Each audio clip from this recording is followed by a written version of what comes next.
Boa tarde, está no ar o RBV News Edição Tarde, que leva você, internauta, os principais fatos do dia em Mato Grosso do Sul, no Brasil e no mundo. Uma feirante de 77 anos ficou refém de bandidos por mais de 5 horas na manhã de hoje, na Vila Carlota, em Campo Grande. A idosa foi rendida por 3 homens armados que pularam a grade do portão para entrar na casa.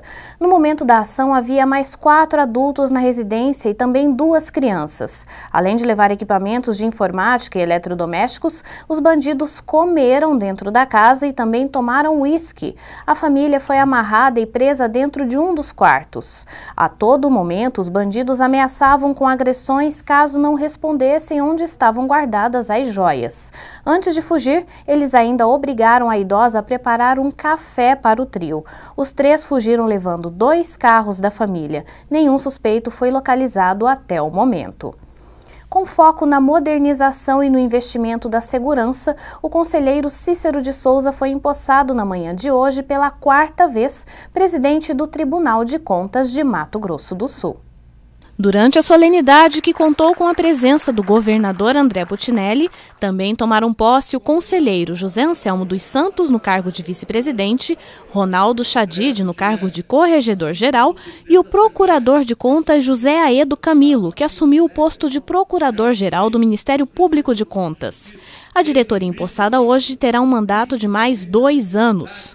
Um dos objetivos de Cícero de Souza é abrir concurso no início de 2013 para os cargos de auditor, procurador e auditor de contas. Ele também enfatizou a importância de investir na segurança do órgão.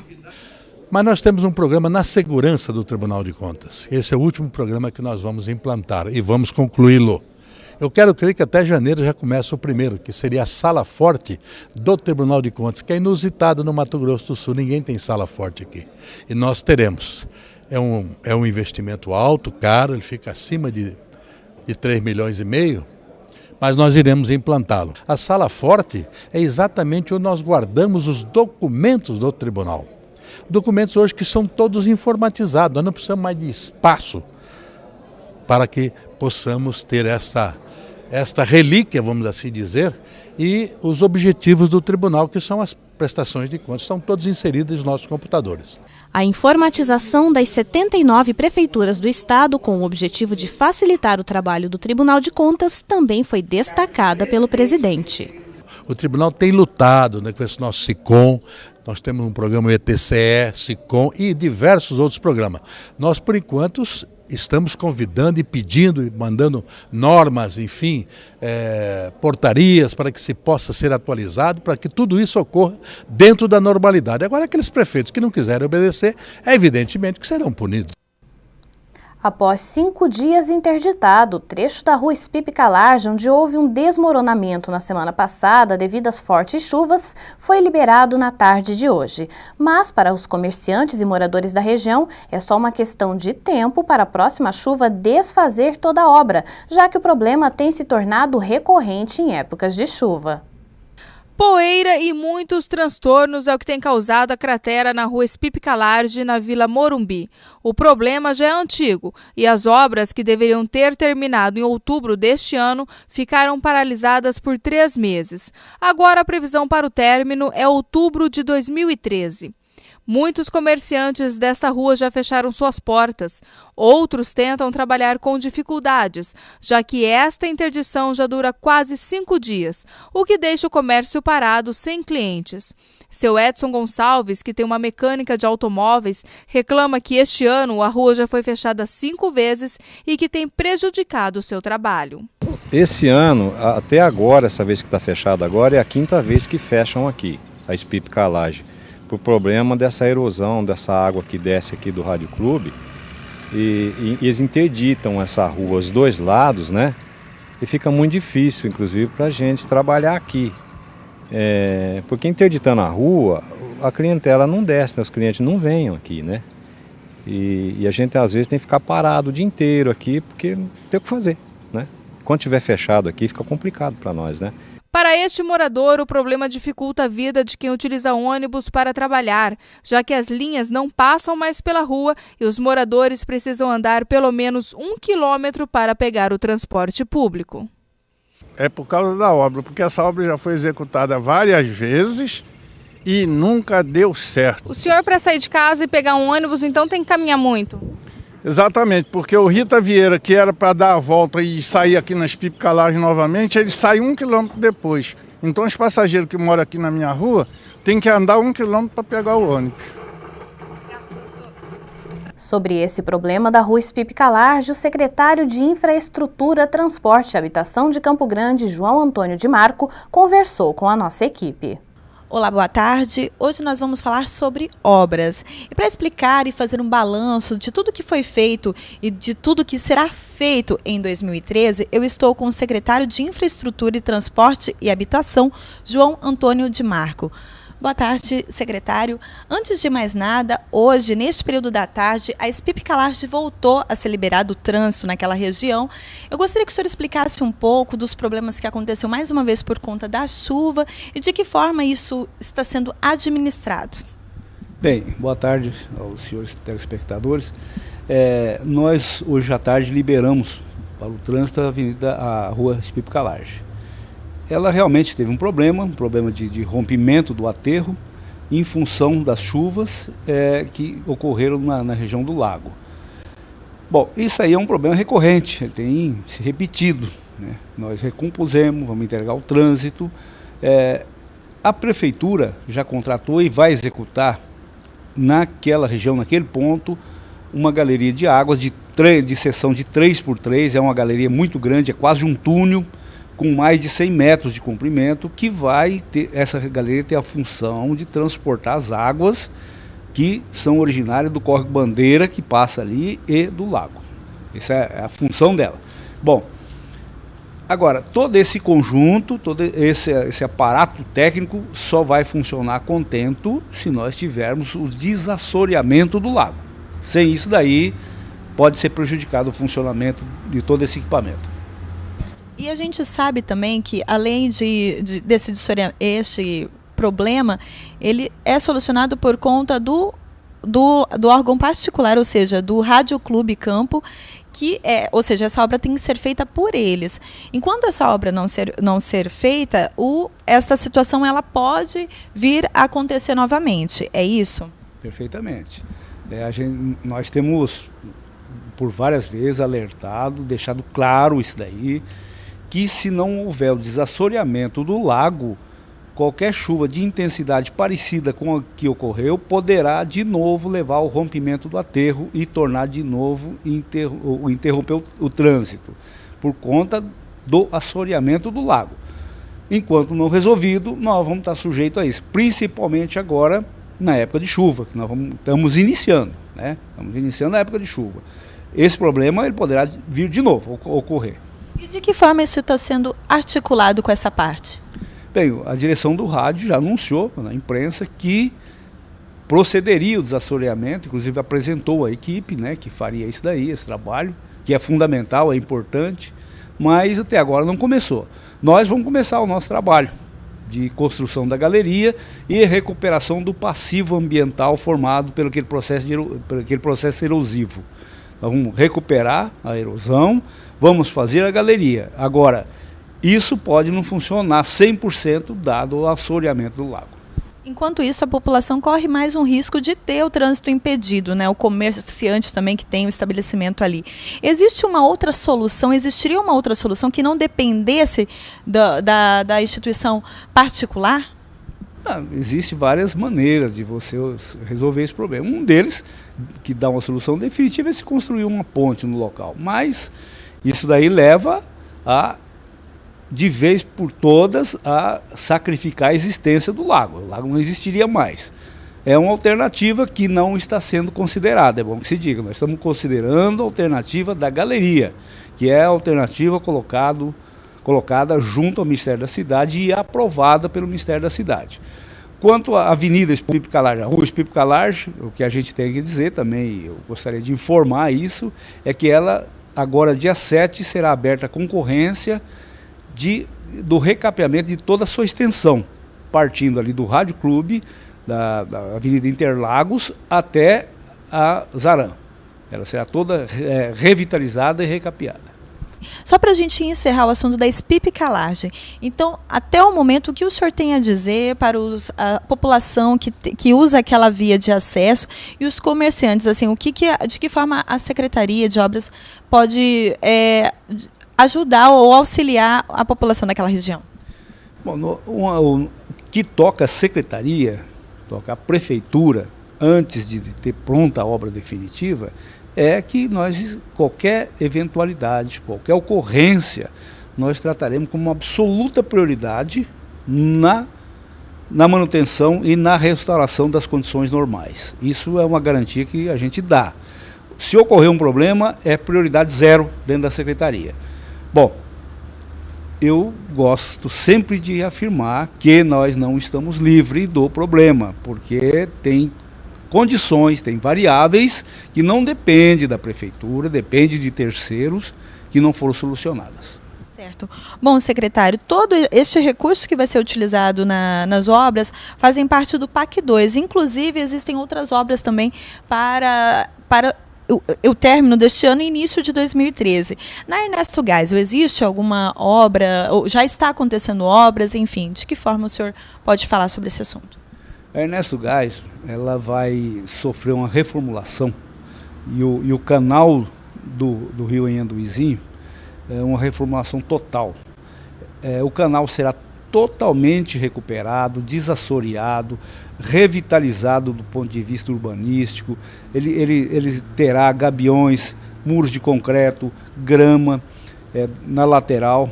Ele, no seu trajeto todinho, ao longo do canal inteiro, nós contaremos com praça, com pista de caminhada, quer dizer, a Ernesto Geisel será recapeada. Tudo isso daí vai fazer com que aquela região, e o Anhanduizinho e Ernesto Geisel, surja como um novo cenário, como uma nova fotografia em Campo Grande, totalmente revitalizado e dentro de uma nova concepção urbanística. E isso não é sonho nem promessa, isso já está com o contrato assinado, a empresa já começou e recurso garantido, dentro do PAC 2, recurso totalmente garantido e destinado para isso daí não poder mudar. É bom que se diga, não pode mudar, não pode ser aplicado em outra coisa, somente nessa obra. Okay. Bom, nessas outras obras da Ernesto Geisel e inclusive nos bairros, quanto será investido e de que forma serão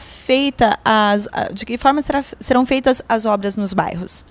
Bom, nós estamos falando de obras muito grandes, nós estamos falando do PAC 2. O PAC 2 de Campo Grande, ele ultrapassa 180 milhões.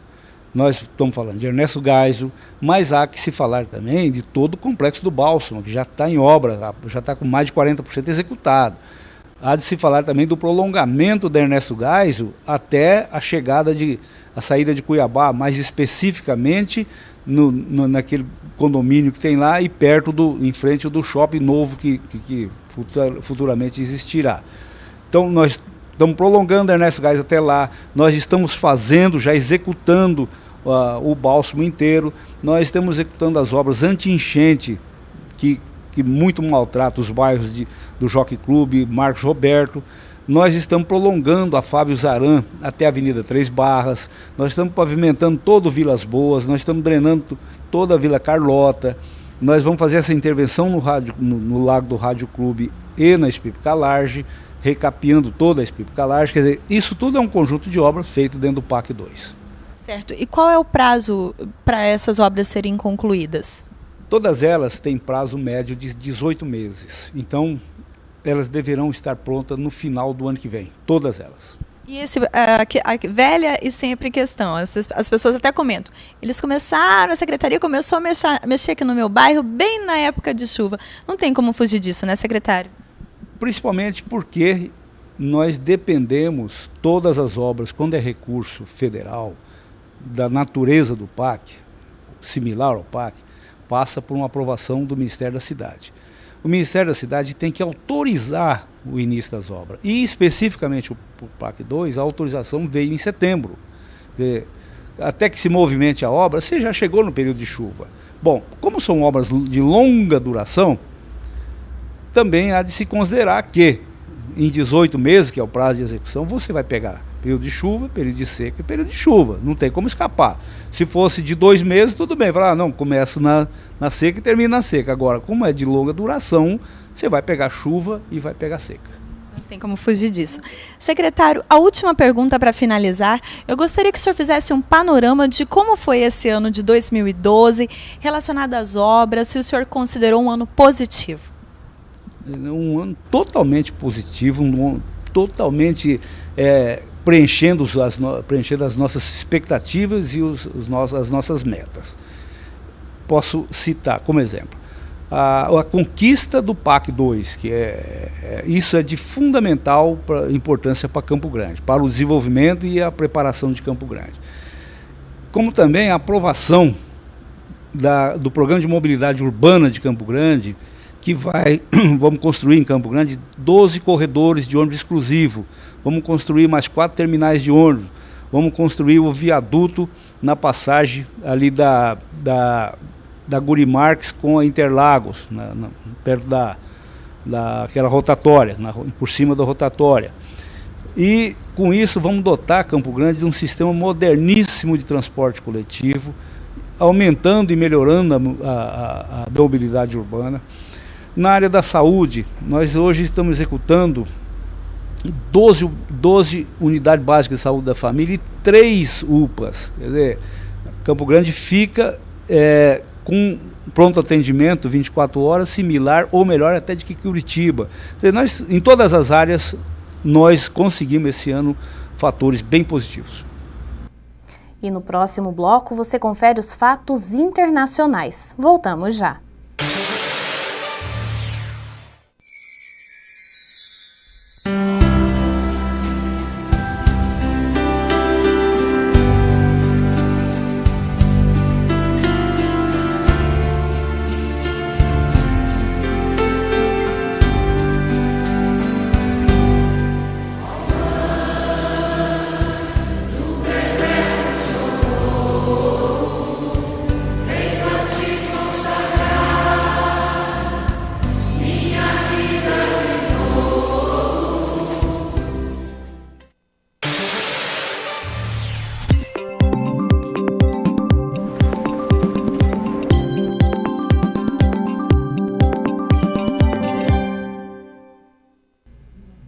A quinta-feira será de sol e aumento de nuvens pela manhã em todo o Mato Grosso do Sul. Estão previstas pancadas de chuva à tarde e também no período da noite. Confira agora a previsão do tempo para 5 capitais para amanhã.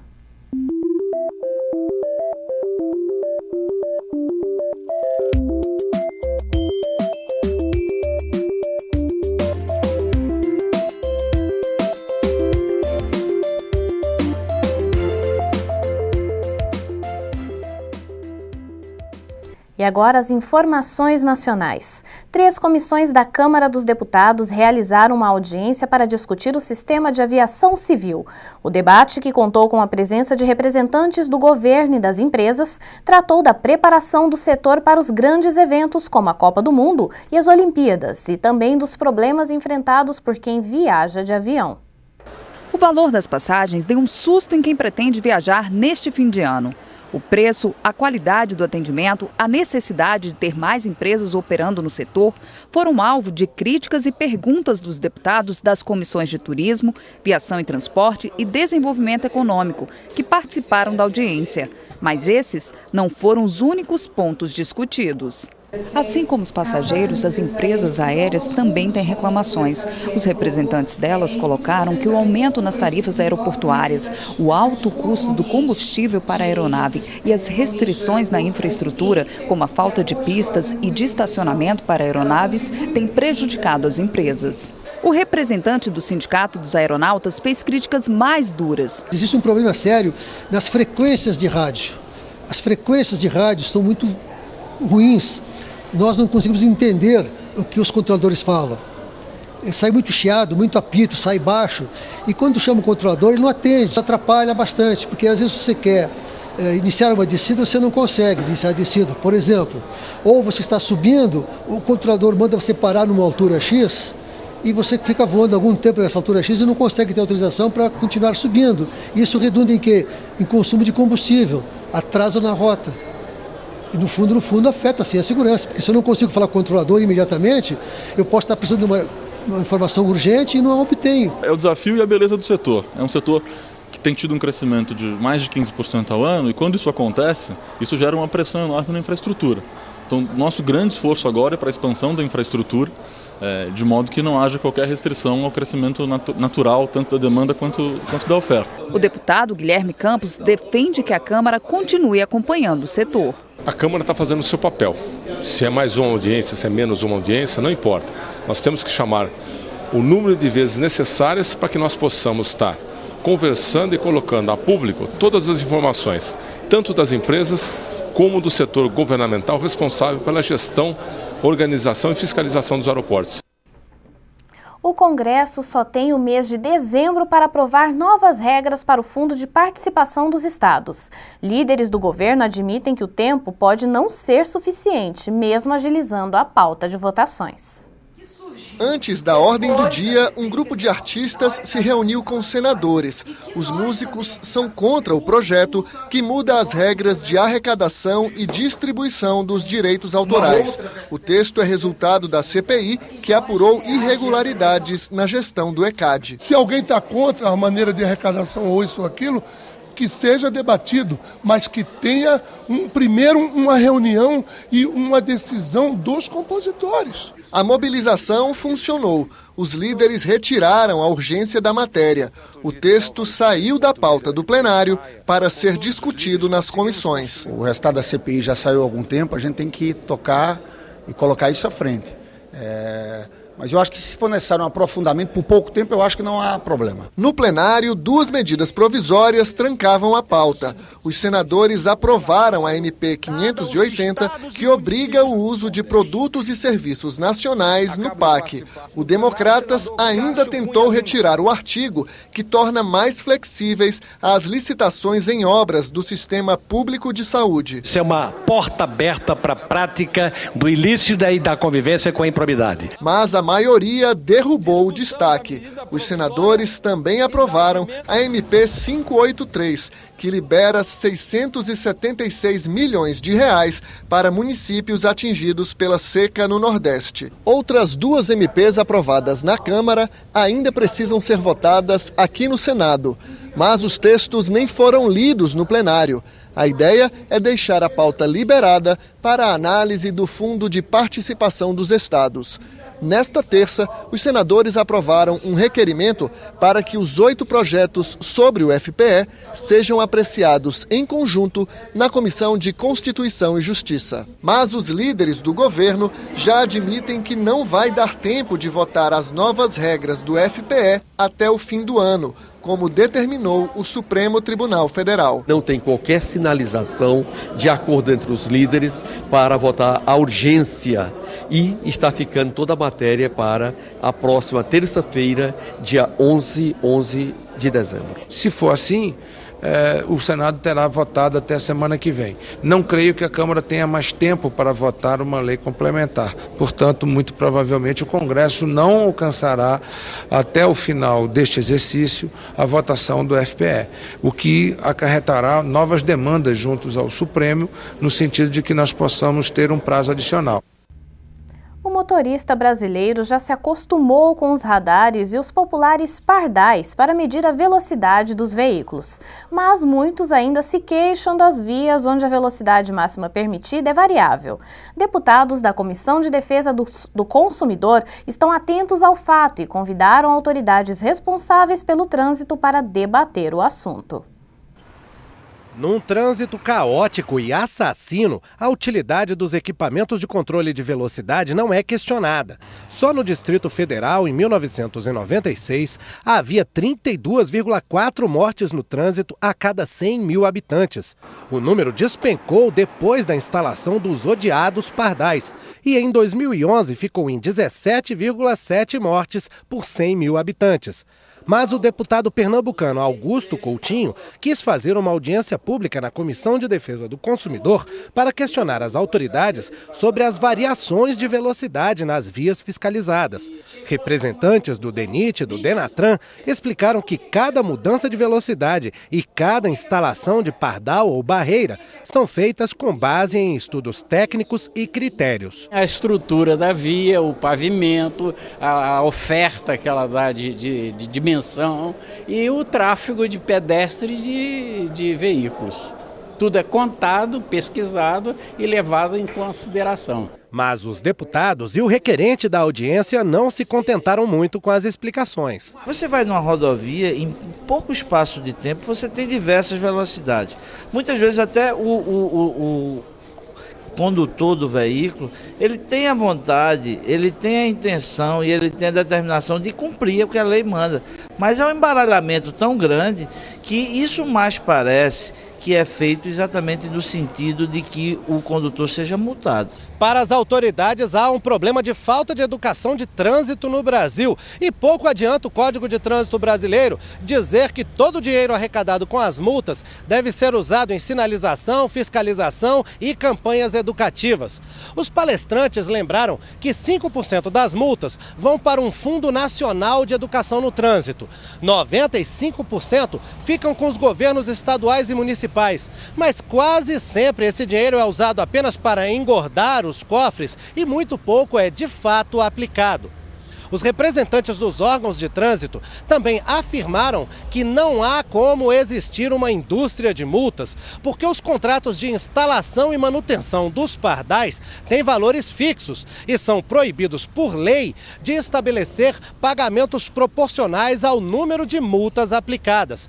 Para quem ainda assim acredita que exista essa indústria, um professor de engenharia de trânsito que participou da audiência sugere uma campanha. Se existe essa ideia de que existe uma indústria de multa, como é que a gente boicota essa multa? Para de consumir multa. A gente para de consumir multa parando de cometer infração. Então essa é a ideia. Se alguém, quem acha que existe a indústria de multas, a melhor maneira de quebrar essa indústria é não alimentá-la. Significa não cometer infração. A Comissão Parlamentar de Inquérito que investiga o tráfico de pessoas ouviu outra modelo brasileira que diz ter sido vítima de falsas promessas. Segundo a modelo, ela sofreu maus tratos e assédio sexual no exterior. Monique Menezes começou a trabalhar como modelo aos 13 anos, em São Paulo. Aos 14, teve sua primeira experiência internacional na Itália.